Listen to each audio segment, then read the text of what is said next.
Hey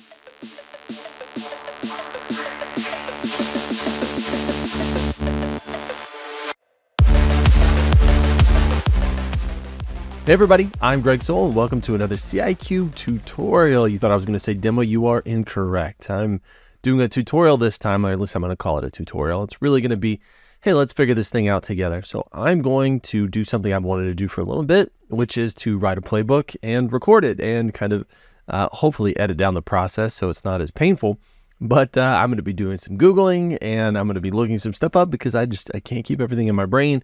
And I wanted you to see kind of the process I follow when I'm actually developing this stuff. Your mileage may vary. I'm going to go ahead and say that right out of the box. So what I'm going to be writing a playbook for today is a really quick, fast, dirty, simple playbook that will check for the XZ vulnerability, which is absolutely top of everybody's mind right now. Rocky Linux isn't affected. Otherwise, I would have really quickly put out a playbook that kind of demonstrated that. But I thought, hey, if it is, the next big CVE that hits, and I need to check all of my infrastructure to see if the XC version is, compatible with whatever the exploit was, right? Then I need to create a list of all of those, or, maybe create a list and do remediation, or just do remediation, or whatever your case happens to be. In this instance, I'm just going to be developing a playbook that's going to check all of my hosts in here, and it's going to evaluate, and I'm going to say it's going to develop a list of all of the compromised versions, but maybe I'll just do a list of everything, right? It's kind of in flux and process. So let's get started. I've got my Ascender here. I actually do my development through Ascender. When I say through, I mean I'm going to be running all my automation in Ascender. I'm actually going to be creating all of my playbooks in VS Code Studio. So let me pop over to my VS Code, Virtual Studio Code. So I have this connected to my public Git repository. So anything I create in here is going to be available to you, and you can look through the history and see how dirty these configurations were.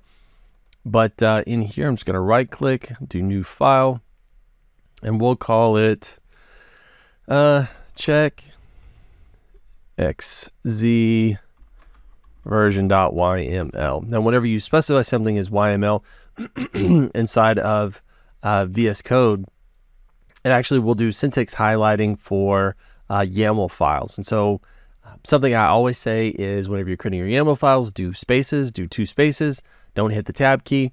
Now, if you create a file that's .yml inside of VS Code and you hit the tab key, guess what it's going to do? It's going to do 2 spaces. So I kind of eat my own words when I say that, but it's kind of a good practice to go ahead and get accustomed to just putting in spaces.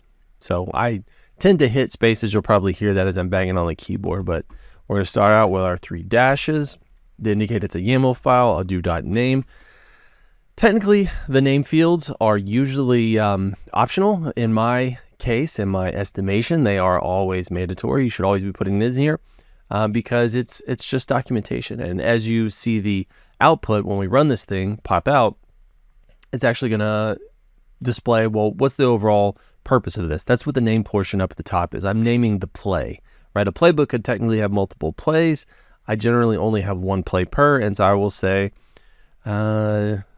generate a report on XZ versions. We'll call it that.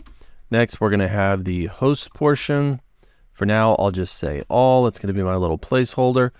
Gather _ facts. I'm going to do false on that, which is kind of my default go-to. I may end up using gathered facts, and I may turn this back off, or I might disable that right there or comment it out. But for now, my default is to always turn off gathered facts because that's going to slow down my operation a little bit if I don't need it. And I really don't think I am. So I always create a var section. So if I'm going to have any variables that are going to apply to all of the tasks in here, I put them up in the vars. Also use that for documentation.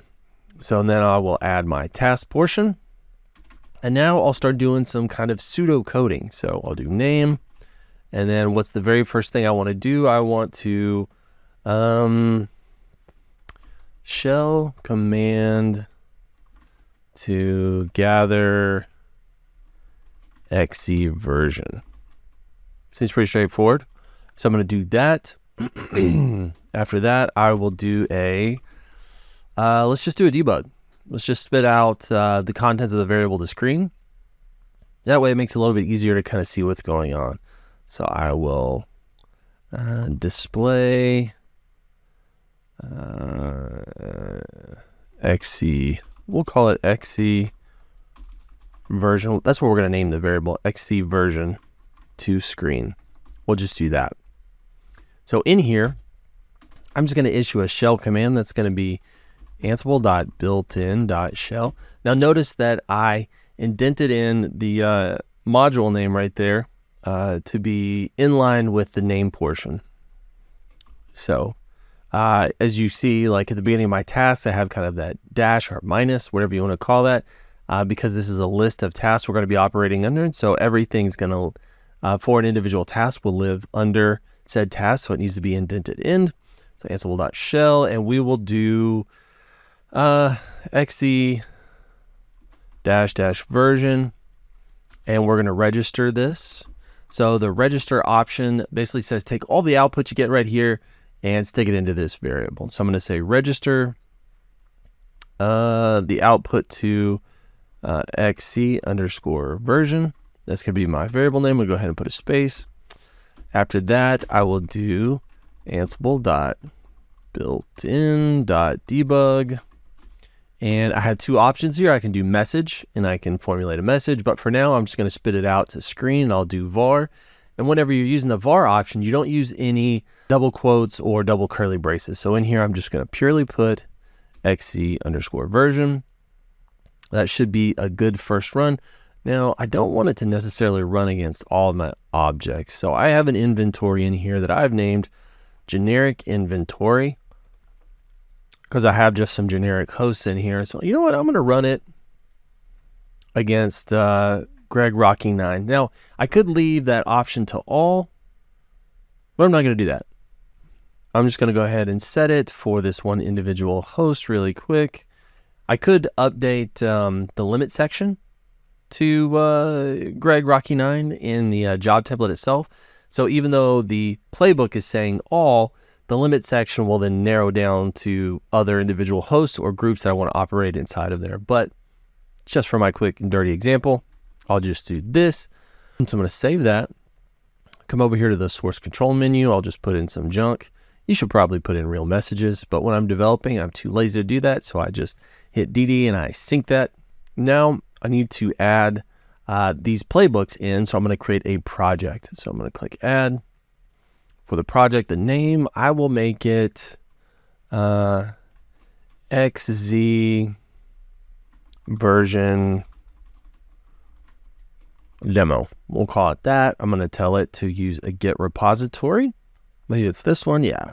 So I've got my Git repository right here. So I'm just going to copy the URL, switch back over. Under source control, I'm going to put in that URL. Now, if this was a private repository, which is most likely the case for you, you would have to choose your credentials here. Mine, however, is just in a public Git repo. Also, while I'm developing, I like to have update revision on launch. And what that does is before I launch any piece of automation, it's going to resynchronize this project. So it's always going to make sure it's got the newest version of my playbooks in here. So while I'm iterating really quick, if I want to update the playbook, I'll run into VS Code, I'll update the playbook, and then I'll just fire the job off again, and it'll go ahead and refresh that inventory, or rather that project. So it'll go and it'll pull those new files and stick them in here. So we successfully synced. I already have credentials to connect to this host. Again, I already have that inventory that I had created, right? Because I've got all my stuff already. So I'm going to go to the template section. This is where I'm going to tie it all together. I'll add a new job template, and we'll name it XZ version check demo. Inventory, that was going to be the generic inventory. Let me switch screens. Actually, I'll just type gen for generic. Here's my generic inventory. I'll select that. The project is going to be the one we just created. I'll just say XZ to find it really quick. There's my version demo. Select. Technically, I would normally have to hit this drop down and pick a playbook. Since there was only a single playbook in that repository, it went ahead and chose it for me. So keeps life simple. In here, I'm going to choose my credentials to connect to the server with. And technically I'm done. Remember earlier I talked about how in my playbook itself, so in this playbook, in the host portion, I changed it from all to Greg-Rocky9. I could leave that as all in there if I wanted to, and then just in this limit section, put Greg-Rocky9. I'm not going to do that. I'm just going to leave it the way it is. And I will go ahead and click save. And I will launch this. And so it should connect out to that host, pull all that information through the magic of editing, like now and through the remainder of this demo. You won't have to wait on anything. I'll just cut out the little pauses. Now that it has completed the run, I can see it ran the shell command right there. Let's have us a look-see at the output. So I'll click on it, click on JSON, it'll show me all of the output. So it's showing me, here's the XE version, and so you have some extra information like change true, std out, and then we should have std out lines as well, right? So std out lines. I can see that I have got 2 entries in here. One's going to be the XE utils itself, and then here's the liblzma output. And so really I only need to check one of these, and I need to check the version number in there. It's going to be 2 versions that it's going to equal to if it is a problem. So let's just match to that. Let's do that. Let's pick this statement in std out lines and match that right there. So I'm just going to kind of copy that little bit of text. Let me pop back into VS Code. And I will just put a hashtag or # there as a comment. Comment that out as well, just so I can visualize it. So let's do a little test. Let's do a little testy test on running this. So let's put a conditional on here. We'll say when, and conditionals can be put at the very bottom or put at the top. A friend of mine, Jimmy Connor, an awesome automator, he said, you know what? Some of these modules actually get really long. So if you ever look at like cloning a VMware VM, like it is insanely long. It's like 20 to 30 lines for one module call. Well, if you put a conditional at the very bottom of that, or say you have a block with several of those and you put a conditional, you're going to lose that thing. So the best practice, or maybe good practice, I try to say best practice, a good practice is to put the conditional up at the top. That way, immediately after the name, you see the conditional associated with it. Like it's only going to run if these conditions are met. So in here, let's say xz underscore version is equal to, or actually we'll say xz underscore version dot std out underscore lines. Whenever that, and we're going to say the very first iteration in that loop is equal to, and we'll just copy this right here. When it equals this, go ahead and run this task, right? So essentially what we're doing is we're running the check up above it. You know, put a little space there to make it a little bit easier to look at. So what we're going to do is we're going to run the initial shell command that's going to generate the output. And then next, we're going to say, hey, only spit it out to screen if this thing actually meets this criteria, right? So if an std out lines, the very first line, is equal to this, we're going to have it spit out. This is actually a safe version, but for this example, we're just going to use that as our like bad version, right? So that it'll immediately show me output, whether it's matching or not. Synchronize those changes. I'm going to come back in. I'm just going to fire that same job off again. That seemed to work okay. Let's try it by changing the version number and seeing if it doesn't match. See if we get a skipped condition. Come in here. I'll change it to a 4. I'll save that, and then I'll go ahead and commit that to my repository as well. So technically, it should show skipping on this now because it didn't meet like the requirements here. Didn't meet my conditional criteria. Let me fire that job off again. Now remember, it's automatically refreshing because on the project, I said update source on launch. So that means anytime I fire this piece of automation, it's actually going to go and check the repository for the newest version of the playbooks. Otherwise, I'd have to go into the project and sync every single time before I ran. Otherwise, it's not going to have that newest version of the playbook. So we have details, output, and now we see skipping, right? We saw skipping because I had changed the version numbers on there. So therefore it didn't actually meet the criteria. So we should be good in that respect. So now I can modify my playbook a little bit. Say, let's actually make it match the versions that are actually vulnerable. So I Googled it earlier and it's 560 and 561. So I'm going to come in here and we'll say if it is 560, what I'm going to do is I'm just going to copy this whole line right here. I'm going to say if it's 560 or if it's 561, right? So if the utility on the output either matches 560 or 561, go ahead and perform this operation. So it'll spit it out to screen. All right.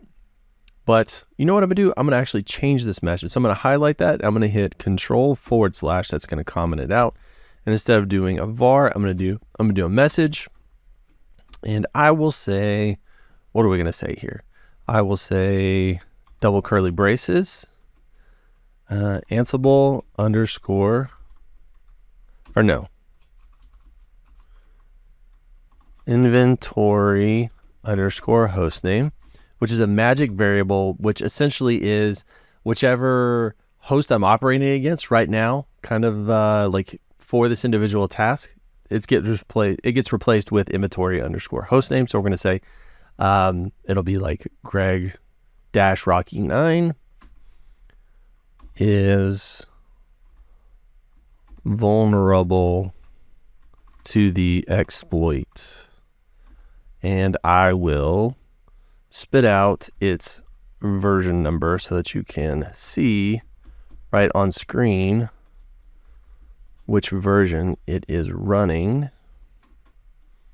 And we'll do double curly braces. So inside the message, I actually have to form it like almost any other parameter, like any other module parameter. So I've got to do double quotes and double curly braces for stuff. And so the double quotes really just live outside the entirety of the message. If I have any variables inside, all I have to do is put them in double curly braces. So it should also spit out the version that it's got in there. So it's going to say inventory hostname, blah, blah, blah. I'll go ahead and save that.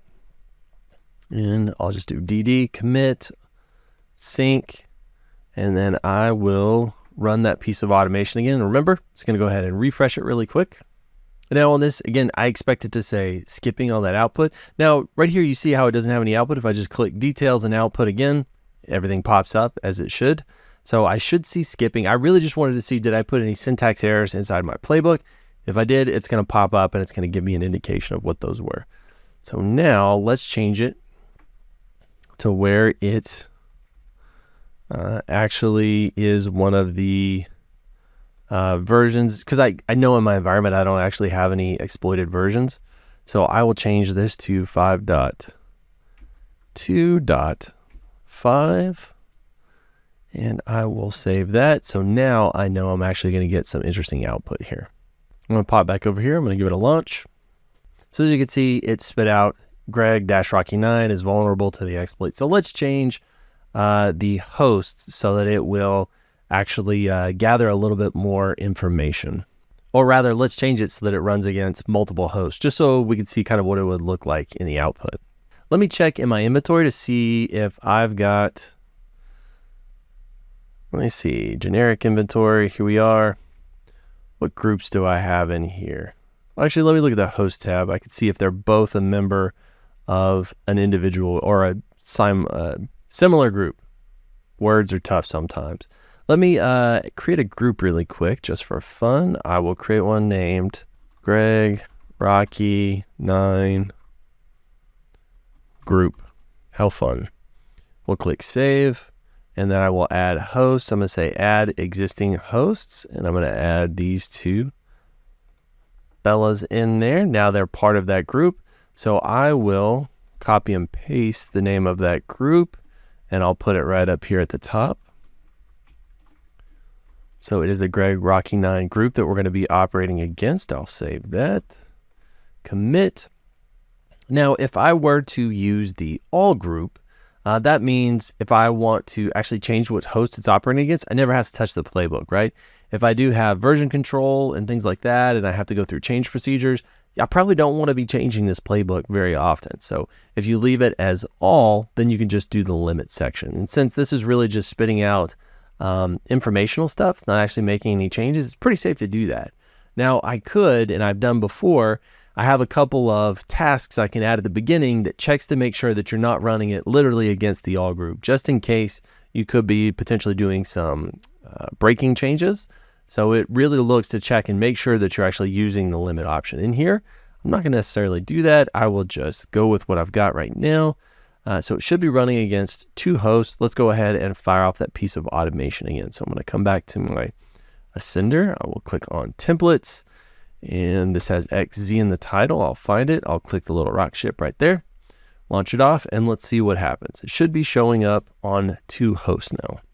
All right, so it ran against all of my hosts here, and you can see it showing 5.2.5. So theoretically, if this was one of the vulnerable versions, it's going to pop up in the list, right? I obviously artificially set it so that it's not one of the vulnerable versions, just so you'd have some output here. The rest would say skipping if it actually was checking for those vulnerable versions. But you can see this was a super quick and dirty way to get a report. I could literally run against my entire infrastructure looking for this information. And then I could use that for remediation as well. So I could also bake in the remediation steps. Oftentimes, it makes sense to just run a report first just to see what you're working with. If it is like a really important production machine and you're afraid you might break something, maybe you don't necessarily want to do the remediation immediately against this thing, right? Your mileage may vary. It entirely is dependent on your situation, your scenario. Some people are in like air-gapped networks, and so it's less a big problem. So maybe just identifying those would be good to start with, and then doing the remediation after that, or just finding ones in specific environments that need remediation. Now, I said this is just doing really quick on-screen, like spit out a report right here. I actually wrote with the help of a buddy of mine, Nick. He actually created the Jinja template for me, a reporting system whereby I can have it go and collect any information from any kind of thing, and it will build a HTML report and email that to you. So it's a nice, pretty formatted table, and it automatically builds all the cool pieces. So I could do that as well. So I could have it just develop a report and put all that stuff in there with a role. I actually have a blog post showing you how to do all that stuff if you are so inclined. If you have any questions or comments, I would love to hear them. I don't think I've ever done a live demonstration of me kind of on the fly figuring things out in the playbooks. I didn't actually have to look too much up. I kept it so simple that it didn't really require me to go digging around in there. But I digress. Even people like me who work with automation all the time have to look stuff up constantly because I can't keep this stuff in my head. So here's just a quick example of doing that. Now, if you want some assistance with this stuff, us over at CIQ, our team, we are happy to assist with professional services or Ascender, this cool automation platform you see here running all this interesting stuff. It is something that we are very proud of, and we would love to help you set up a cluster or configure it or teach you to use it, or any way we can assist. Please feel free to reach out. And if nothing else, happy automating, happy, verification of your systems reporting. We'll see you next time. Bye.